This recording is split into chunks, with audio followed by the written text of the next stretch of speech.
अस्सलाम वालेकुम नाज़रीन मोहतरम, मैं उमर फारूक हूं और आप मेरा फेसबुक और यूट्यूब चैनल उमर स्पीक्स देख रहे हैं। नाज़रीन मोहतरम, एक बात याद रखें कि जब किसी इत्तेहाद में बात शर्तों पर आप पहुंचे और कहा जाए कि जनाब ये हमारी शर्तें हैं, इससे एक शर्त भी आगे या पीछे हुए तो फिर आपको समझ लग जाएगी। तो मामला कुछ इस वक्त ऐसे ही हैं। बात लिहाज और इत्तेहाद से बहुत आगे जा चुकी है।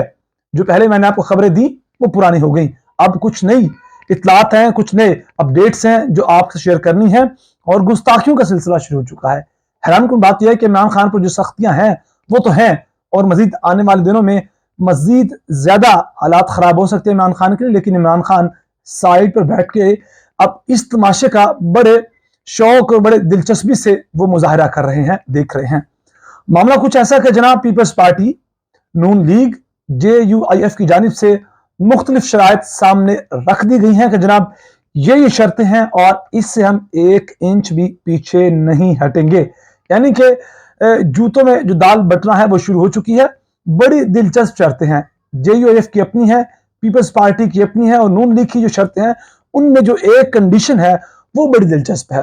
वो पीपल्स पार्टी और JUIF की शराइत से जरा हटके है, और ये सारी चीजें आपके सामने रखेंगे। और फिर उसके बाद नून लीग के अंदर जब से इंटर पार्टी इलेक्शन हुए हैं, जब से पहले शहबाज शरीफ को सदर बनाया गया है, मरियम नवाज शरीफ को जनाब चीफ ऑर्गेनाइजर और सेक्रेटरी खजाना जनाब वाला इसहाक डार को बनाया गया है, तो उसके बाद अब बहुत तोड़ फोड़ नजर आ रही है। 4 बड़े रहनुमा नून लीग को अल्लाह हाफिज कहने वाले हैं। ये सारी खबरें आपके साथ शेयर करेंगे, लेकिन उससे पहले मेरी आपसे रिक्वेस्ट है कि अगर आपने मेरा चैनल सब्सक्राइब नहीं किया तो प्लीज मेरे चैनल को सब्सक्राइब कर लीजिए, बेल आइकन पे क्लिक करें ताकि बर वक्त आपको जो मेरी वीडियोस हैं वो मिलती रहें।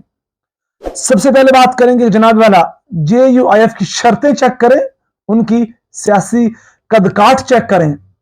अब मौलाना फजलुर रहमान जो कि PDM के सदर हैं, सदर वो बन गए, बड़ा रोल प्ले किया उन्होंने, लेकिन अब उनकी शर्तें जो हैं वो आप सुन के हैरान हो जाएंगे। वो कहते हैं जनाब सबसे पहले KP में हमारी हुकूमत होनी चाहिए, यानी कि खैबर पख्तूनख्वा में वो कहते हैं हमारी हुकूमत हो, बलोचिस्तान के अंदर भी हमारी हुकूमत हो, लेकिन वहां अगर कोई एडजस्टमेंट करनी पड़े तो हम वहां एडजस्टमेंट से गुजारा कर लेंगे।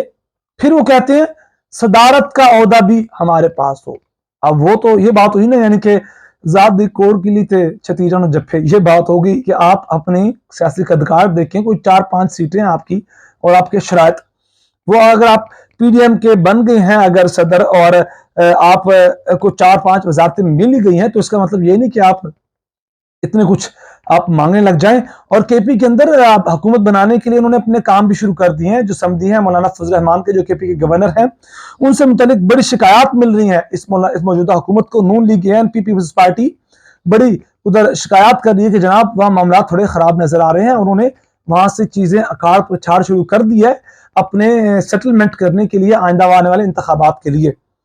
फिर उसके बाद पीपल्स पार्टी की सुनने, पीपल्स पार्टी कहते हैं जरदारी साहब बिलावल भुट्टो जरदारी को अपना वजीर आजम पाकिस्तान का बनाना चाहते हैं। उसके लिए तकरीबन 1 साल के अंदर कोई 50 दौरे बिलावल भुट्टो जरदारी वजीर खारजा के तौर पर कर चुके हैं। तैयारियां मुकम्मल है पीपल्स पार्टी की भी। और दूसरी जानिब नवाज शरीफ भी चौथी बार वजारत उज़्मा का मजा चखने की जो है वो ख्वाहिशात रखते हैं। और फिर साथ साथ शहबाज शरीफ भी हैं मौजूदा वजीर आजम, और शहबाज शरीफ का जो धड़ा नून लीग में है वो भी एक्टिव है। फिर उसके बाद पीपल्स पार्टी चाहती है कि कराची की तरह हमें जहां जहां इलेक्शन लड़े वहां हमें धांधली की इजाजत दी जाए।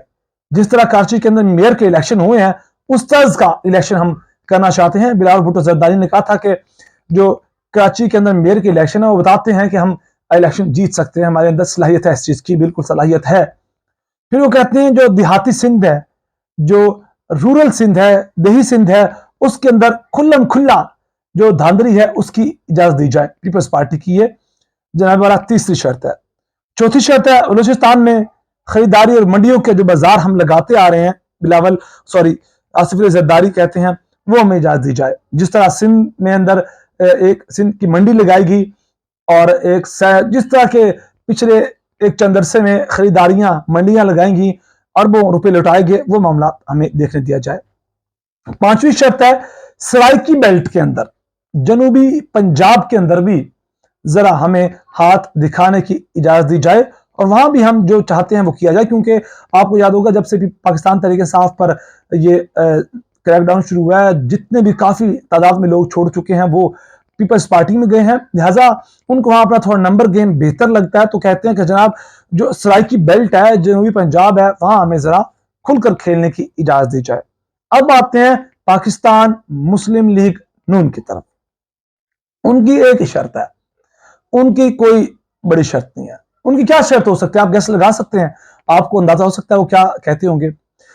جناب والا ان کی شرط ہے کہ ہاتھ، پاؤں، ناک، کان سب باندھ دیے جائیں، آنکھوں پہ ٹیپ لگا دی جائے پی ٹی آئی کی، عمران خان کی، اور پی ٹی آئی کو آنے والے انتخابات میں حصہ نہ لینے کی اجازت دی جائے، اور آنے والے انتخابات میں پاکستان تحریک انصاف ہمیں نظر ہی نہ آئے، یعنی کہ جیسے پاکستان تحریک انصاف کو کوئی وجود نہیں تھا، وہ یہ چاہتے ہیں۔ اس وقت پاکستان تحریک انصاف مونس نہیں ہے، تمام پارٹیز ہیں، Peoples Party, Noon League, J U F, Qaaf League, M Q M, یہ مونس ہیں، لیکن اس وقت پاکستان تحریک انصاف مذکر بن چکی ہے۔ سمجھ رہے ہوں گے آپ کہ عمران خان کی وجہ سے۔ تو کہتے ہیں کہ صرف ایک شرط ہے، پی ٹی آئی کا صفایا کر دیا جائے، انتخابات میں اجازت نہ دی جائے۔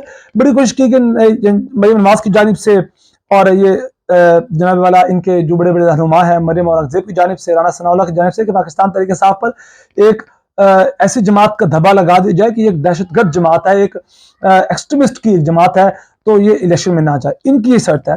ساتھ ساتھ ان کے ساتھ ایک بڑی شرط ہے کہ وزیر اعظم ہمارا ہو، اور کوئی شرط نہیں ہے، کیونکہ اگر پاکستان تحریک انصاف حصہ لیتی ہے تو پیپلز پارٹی کا کچھ نہیں جائے گا۔ ان کے ہاتھ میں آج بھی سندھ ہے، کل بھی ان کے ہاتھ میں سندھ رہے گا، نہ کچھ کھویا نہ پایا، لیکن اس سارے سلسلے میں کچھ پا سکتے ہیں جنوبی پنجاب کے اندر، بلوچستان کے اندر۔ جے یو ایف ان کے ہاتھ میں نہ کل کچھ تھا نہ آج ہے، وہ جناب جہاں دیکھیں گے جگہ خالی ہے وہ جا کر بیٹھ جائیں گے۔ مولانا فضل الرحمان، جاتا کس کا ہے، نقصان کس کا ہے؟ نون لیگ کا ہے۔ وجہ کیا ہے؟ جناب محترم عمران خان ہے، لہٰذا وہ کہتے ہیں کہ اگر عمران خان رہے تو وہ 70 سے 75% ووٹ لے جائیں گے اور ہماری کہانی گول ہو جائے گی، لہٰذا کیا جائے کہ پاکستان تحریک انصاف کا صفایا کر دیا جائے۔ اس وقت یہ شرطیں ہیں۔ پھر اس کے بعد جناب والا کچھ خبریں ایسی ہیں کہ جب سے انٹر پارٹی الیکشن ہوئے ہیں، جب سے نوازا گیا ہے اپنے ہی خاندان کے اندر، دیکھا گیا کہ جناب تم صدر بن جاؤ پارٹی کے، تم بن جاؤ چیف آرگنائزر، اور سینئر نائب صدر مریم نواز، اسحاق ڈار کو صدر اوورسیز بنا دیا گیا، پھر اس کے بعد ان کو جو ہے سیکرٹری خزانہ بنا دیا گیا۔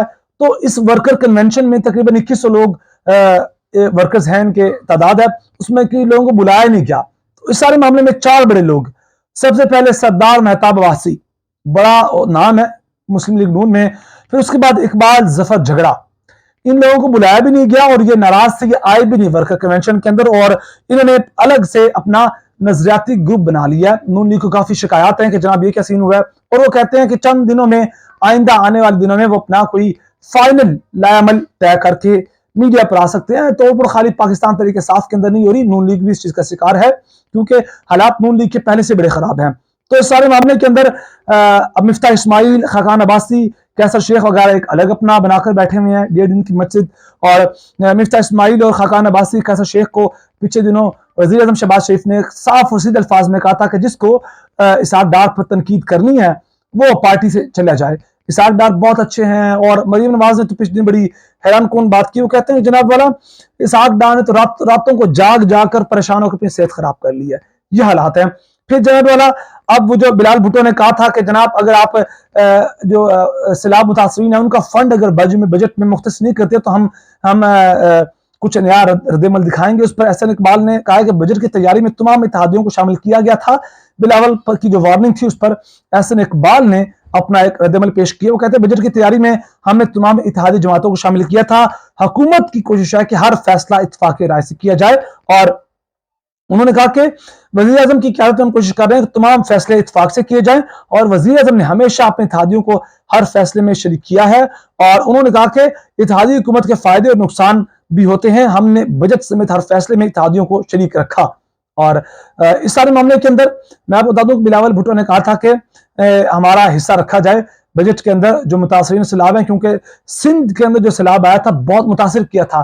اب پیپلز پارٹی جب تک ان متاثرین کو کچھ بھلا نہیں کرے گی تو ووٹ بھی تو ان سے لینے ہیں، لہٰذا ایسا بھی چیزیں سامنے آ رہی ہیں۔ اور اب آخر میں وزیر اعظم شہباز شریف نے یونان کے اندر جو کشتی ڈوبنے کا حادثہ ہوا، تقریباً 100 سے زیادہ لوگ جاں بحق ہو گئے، 500 سے 600 قریب ऑल ओवर जहां बक हुए उस पर कल यौम सोग मनाने का ऐलान किया गया है, मनाना भी चाहिए। बड़ा अफसोसनाक वाकया है। पाकिस्तान के मौसमी हालात ऐसे हैं कि जो गरीब लोग हैं वो पाकिस्तान को छोड़ना ही मुनासिब समझ रहे हैं, और फिर जिनके पास पैसा नहीं है, जो लीगली नहीं जा सकते, वो इलीगली जाने की कोशिश करते हैं डंकी लगाकर, और फिर हर बार कोई ना कोई ऐसा वाकया पेश आता है कि जान की बाजी हार जाते हैं। उनका कसूर नहीं है, वो पाकिस्तान छोड़ना इसलिए चाहते हैं क्योंकि पाकिस्तान में गरीब की जगह नहीं रह गई। इस वक्त जो हालात थे, आपका शेयर के सारे मामले में आपकी अपनी क्या राय नीचे कमेंट सेक्शन में आप अपनी राय दे सकते हैं। बहुत सारा ख्याल रखिएगा, हमें दुआ में याद रखिएगा। अल्लाह के बाद।